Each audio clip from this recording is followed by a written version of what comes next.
The Reconstruction of Religious Thought in Islam by Dr. Muhammad Iqbal. Preface. The Quran is a book which emphasizes deed rather than idea. There are, however, men to whom it is not possible organically to assimilate an alien universe by reliving as a vital process that special type of inner experience on which religious faith ultimately rests.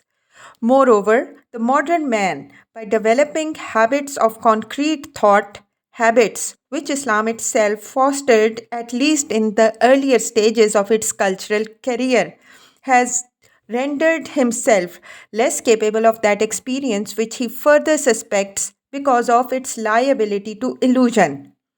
The more genuine schools of Sufism have, no doubt, done good work in shaping and directing the evolution of religious experience in Islam. But their latter day representatives, owing to their ignorance of modern mind, have become absolutely incapable of receiving any fresh inspiration from modern thought and experience.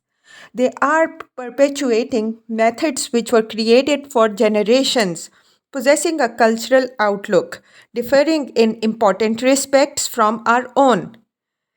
Your creation and resurrection, says the Quran, are like the creation and resurrection of a single soul.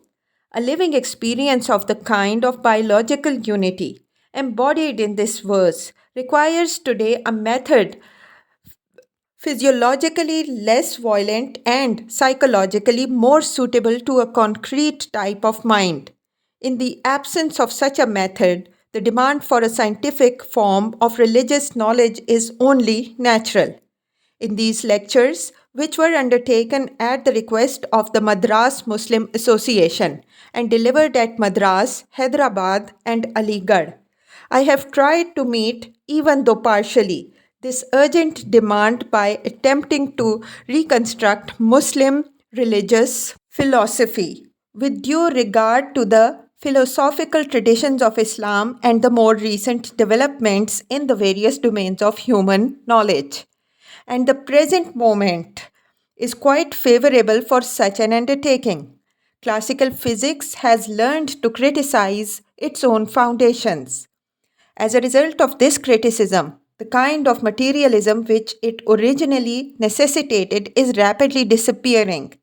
The day is not far off when religion and science may discover hitherto unsuspected mutual harmonies.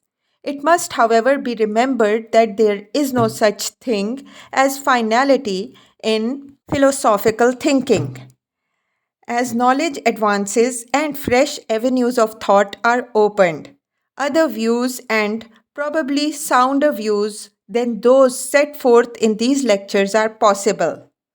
Our duty is carefully to watch the progress of human thought and to maintain an independent critical attitude towards it. Muhammad Iqbal.